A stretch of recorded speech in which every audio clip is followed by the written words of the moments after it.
Get ready, Staten Island. It's time to celebrate 5 years of Ferry Hawks baseball. This week, come out to the ballpark as the Ferry Hawks welcome in the Hagerstown Flying Boxcars at Staten Island University Hospital Community Park for a homestand on June 10th. For a 5-game series as the Ferry Hawks welcome in the Hagerstown Flying Boxcars. Individual game tickets start at just $12. Visit ferryhawks.com now to lock in your seats.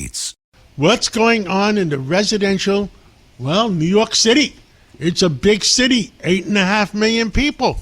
Well, Albany is trying to double taxation, and it's going to affect almost everybody, a lot of people at least. Well, with us today is Suzanne Miller. Nobody knows the residential market better than Suzanne Miller. Well, Suzanne Miller, tell us what the heck is going on. John, funny you should say that, because yesterday in the mail, I finally received my Never Bet Against New York ability to use that as my trademark. So I am still not betting against New York, but there's some bills that are happening right now that have actually come into pass this last 2 weeks that are finally concerning me. So let's talk about the first one, John. You see that there's going to be $22 billion being spent over the next 10 years to build 400,000 homes. You saw that, right? There is no $22 billion. I don't know who's going to be supplying the $22 billion. Well, let's just say. And I don't think that right now the only person that has $22 billion is the federal government. And I don't think over the next 3 years when President Trump is president, that $22 billion is going to come in unless the mayor and the governor and the president all agree on everything. Well, I'm glad you brought that up, because out of the $22 billion, $5.6 billion is owned by the city. It's owned by the state. It's called NYCHA, and there's 270,000 of those apartments that they're saying out of the $22 billion, phantom billion, 25% of that, John, they want to use to fix those apartments. They want to use that to fix those apartments. They are the worst landlords, and they're not the ones. New York City is the worst landlords with NYCHA. You're 110% right. And you know what they don't tell people? That 30 or 40%, I don't know the exact number, that are not paying rent at all, and they don't get evicted. So why do you spend all this money building and fixing these apartments when nobody pays the rent? And nobody goes to jail, nobody gets evicted. I don't understand that. Well, on that, so they're doing this because there's a housing shortage. So we're saying we're trying to build 400,000 homes, 266,000 already on a disrepair. But what nobody's talking about is there are probably another 100,000 that are sitting off the market because landlords cannot afford to put those apartments on the market. So if they would just pay those landlords or give them some incentive to put their apartments on the market, maybe that would cut into half of this problem. Now, I don't understand that either, because they are trying to punish as many landlords as they can, and there's no return on investment. Exactly. If there's no return on investment, why should they invest? So, John, you're a smart man. You have all kinds of properties. If you had a tenant in an apartment that's been there for 30 years, By the way, I have publicly announced that I'm going to reduce my exposure. Not that I'm leaving New York. I love New York, and I want to help New York. But it's stupid to put all your eggs in one basket. That makes me very sad, but it's not easy to but leave. But it's smart for the family. It's expensive to leave. It's expensive to sell moving on to what we just talked about. Or the next, I was in Florida for the last few days, and we're going to be spending billions in Florida.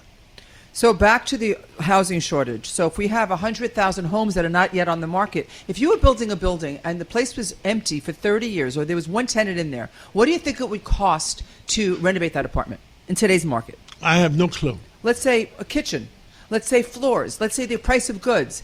$60,000 is low to fix an apartment. Do you know what you could rent those apartments on today's rent stabilization laws? $300 more a month.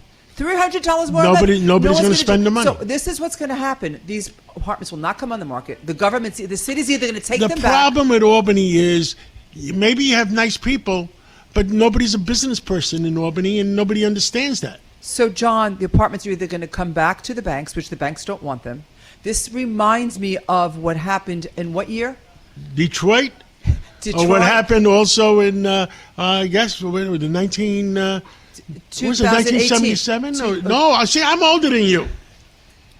Well, there's going to be a housing short. This is going to be a tremendous. I think that we can go into a big recession because of this. If these apartments get taken back, and the banks are not defaulting on all these loans, these landlords are going to walk away. I think that the city wants to take these places back. It's going to create a downward spiral. Unless Albany becomes smarter and New York City becomes smarter, then it's going to create a downward cycle. The other story I read a couple of days ago was, I hope Albany and New York City reviews 99 apartments for a location. Otherwise, you have to give triple coupons. I mean, I'm exaggerating, in cost to build more than 99 apartments. 99 floors, you mean?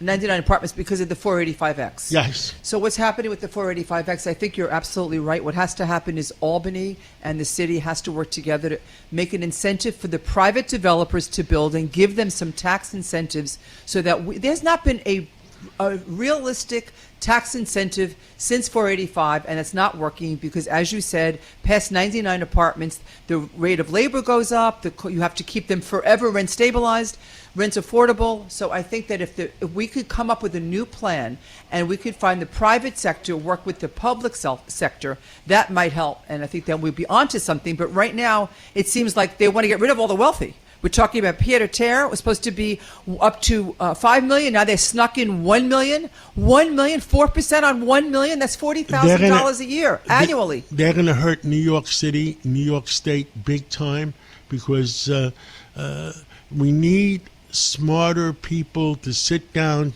together between our city and our state and work things out. And I don't understand. Rebney used to have smart people on it, and I don't know the people on it now, so I'm not going to criticize.